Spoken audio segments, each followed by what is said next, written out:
Hi all big boss Malayalam season 7 Lalettan ഓടി വന്നിട്ട് ഭയങ്കര തിരക്കിട്ട് എല്ലാം തീർത്തിട്ട് പെട്ടെന്ന് ഓടിപ്പോകുന്നായിരുന്നു നമ്മൾ ഈ എപ്പിസോഡിൽ കണ്ടത്. ഒരുപാട് വലിയ പൊളിച്ചെടുക്കലൊന്നും ഉണ്ടായില്ല. പക്ഷേ ഷാനവാസും ആര്യനും ഒക്കെ ഏകദേശം തീർന്നിട്ടുണ്ട്. ഓണത്തെ വരവേറ്റുകൊണ്ട് രമ്യ നമ്പീശൻ പാടിയ പൂക്കളെ പറ്റിയുള്ള പാട്ടോട് കൂടിയാണ് എപ്പിസോഡ് ആരംഭിച്ചത്. പൂക്കളിടാൻ ഉപയോഗിച്ചിരുന്ന പൂക്കളെ പറ്റിയും അതിന്റെ അർത്ഥത്തെ പറ്റിയൊക്കെ ലാലേട്ടൻ പറഞ്ഞു. ഒരു ഓണം മൂഡിലും ആ ഒരു തീമിലും ഒക്കെ വന്നതുകൊണ്ട് തന്നെ വലിയ പൊളിച്ചെടുക്കലൊന്നും ഉണ്ടാവില്ല എന്നുള്ള കാര്യം ഉറപ്പായിരുന്നു. ബ്രേക്ക്ഫാസ്റ്റ് ലേറ്റ് ആവുന്ന കാര്യം ലാലേട്ടൻ ചോദിച്ചു. അനുമോളൊക്കെ തുടക്കത്തിൽ 5 മണിക്ക് എഴുന്നേറ്റ് ചെയ്തിരുന്ന പരിപാടി പിന്നെ ലേറ്റായി ബ്രേക്ക്ഫാസ്റ്റ് കിട്ടുന്നത് 12 മണി വരെ ആയി. ഏതായാലും അതിനെപ്പറ്റി ഷാനവാസ് അങ്ങനെയുള്ളവരോടൊക്കെ ചോദിച്ചു. പിന്നെ എല്ലാവരും കാത്തിരുന്ന കാപ്പിപ്പൊടി കേസാണ് ചോദിച്ചത്. ജിസേലിനോട് പ്രത്യേകിച്ച് പ്രിഫറൻസ് ഒന്നും ഇല്ലാന്ന് ലാലേട്ടൻ പറഞ്ഞു. കാപ്പിപ്പൊടി കേസിൽ നെവിനെ ഉൾപ്പെടുത്താൻ ലാലേട്ടൻ മറന്നില്ല. തലേദിവസം തീർന്നുപോയ കാപ്പിപ്പൊടി പിറ്റേ ദിവസം രാവിലെ വന്നതാണ് ഈ പ്രശ്നമെല്ലാം ഉണ്ടായത്. എല്ലാം കൂടെ എടുത്ത് പെട്ടെന്ന് തീർന്നു പോകണ്ട എന്ന് കരുതി വെച്ചതാന്നൊക്കെയാണ് ജിസേൽ അതിനെപ്പറ്റി പറഞ്ഞത്. കാപ്പിപ്പൊടി കള്ളി എന്ന പേരിനെ പറ്റി ലാലേട്ടൻ പറഞ്ഞു. ചപ്പാത്തി കള്ളി, കാപ്പി കള്ളി, പിന്നെ ഷാനവാസിന്റെ ഓറഞ്ചും റെനയുടെ ചീസും എല്ലാം ലാലേട്ടൻ ഓർമ്മിപ്പിച്ചു. ആ ഒരു ഓണം മൂഡിൽ എന്തായാലും കാപ്പിപ്പൊടി കേസ്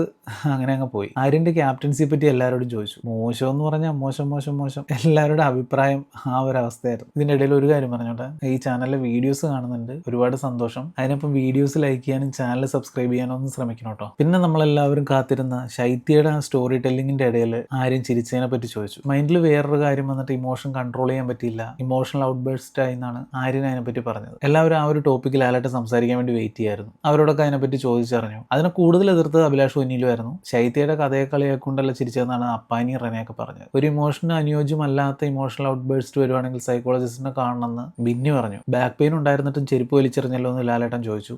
അത്ര നല്ല കാര്യമല്ല എന്ന് പറഞ്ഞു. ഇതിന് എന്ത് പണിഷ്മെന്റ് ആണ് കൊടുക്കേണ്ടതെന്ന് ജിസേലിനോട് ലാലേട്ടൻ ചോദിച്ചപ്പോൾ ലാലേട്ടൻ ഡിസൈഡ് ചെയ്യാൻ പറഞ്ഞു. അങ്ങനെയാണ് പിന്നെ നിങ്ങളോട് ചോദിക്കേണ്ട കാര്യമില്ലല്ലോ എന്ന് ലാലേട്ടൻ പറഞ്ഞു. പണിഷ്മെന്റ് ആയിട്ട് ആര്യനെ അടുത്ത ആഴ്ചത്തേക്ക് ഡയറക്റ്റ് നോമിനേഷനിൽ ഇട്ടു. ഇത് ദേഷ്യം കാണിക്കാനുള്ള സ്ഥലമല്ലെന്ന് ലാലേട്ടൻ ഓർമ്മിപ്പിച്ചു. ജയിൽ എങ്ങനെ ഉണ്ടായിരുന്നു ഒനിലിനോടും ജിസേലിനോടും ചോദിച്ചു. ഭയങ്കര ടഫായിരുന്നു എന്ന് പറഞ്ഞു. കാരണം പാട്ടുപാടി ചപ്പാത്തി ഉടയ്ക്കുന്ന പോലത്തെ പരിപാടിയൊന്നും അല്ലായിരുന്നല്ലോ. 8-9 മണിക്കൂർ അവർ ആ സാധനം കൊട്ടിക്കൊണ്ടിരുന്നു. ജിസേലാണോ അവിടുത്തെ പറഞ്ഞ അനുസരിക്കാതെ കുട്ടിയെന്ന് ലാലേട്ടൻ ചോദിച്ചു. ജിസേലിന്റെ റൂൾസ് ബ്രേക്കിങ്ങിനും ഒനിലിന്റെ അഗ്രഷനും ഒക്കെ വേണ്ടിയിട്ടുള്ള ഒരു പണിഷ്മെന്റ് തന്നെയായിരുന്നു ഇത്തവണ ബിഗ് ബോസ് കൊടുത്തത്. അത്രയും ടഫായ ഒരു ജയിൽ ടാസ്ക് കൊടുത്തോണ്ടാന്ന് തോന്നുന്നു ഇവരെ എപ്പിസോഡിൽ ലാലേട്ടൻ ഒരുപാട് വലിച്ചു കീറാതിരുന്നത്. ഇനി അങ്ങോട്ട് 7ന്റെ പണികളായിരിക്കും ജയിലിൽ നിന്നാണ് പറഞ്ഞത്. അക്ബർ ജിസേലിനെ നോക്കിയ നോട്ടം ശരിയല്ല എന്ന് ഷാനവാസ് പറഞ്ഞതിനെ പറ്റി ചോദിച്ചു. ജിസേലിനോട് അങ്ങനെ തോന്നുന്നുണ്ടോ എന്ന് ചോദിച്ചു. ഷാനവാസിന് അങ്ങനെ ഒരു പരാതി ഉണ്ടോ എന്ന് ചോദിച്ചു. ആദ്യം എപ്പോഴും അങ്ങനെ തോന്നിയിരുന്നു എന്ന് പറഞ്ഞപ്പോൾ കഴിഞ്ഞ ദിവസം ഒരാളെ വിളിച്ചിരുത്തി ഇത് സംസാരിച്ചതിനെ പറ്റി പറഞ്ഞു. അത് സംസാരിച്ച് കഴിഞ്ഞ കാര്യമാണ്, അതിനെപ്പറ്റി സംസാരിക്കേണ്ട, പുറത്തേക്ക് പോകുന്ന കാര്യങ്ങളാണ്, ഏത് രീതിയിൽ വേണമെങ്കിലും വ്യാഖ്യാനിക്കപ്പെടാമെന്ന് ലാലേട്ടൻ പറഞ്ഞു. ലാലേട്ടൻ ഇത്രയൊക്കെ പറഞ്ഞതുകൊണ്ട് ഷാനവാസ് ഒരു സോറി പറഞ്ഞു. ഷാനവാസിന്റെ അപ്പാനിയുടെയും ഫ്രണ്ട്ഷിപ്പിനെ കുറിച്ചുള്ള ഡിബേറ്റിനെ പറ്റി അവർ സംസാരിച്ചത്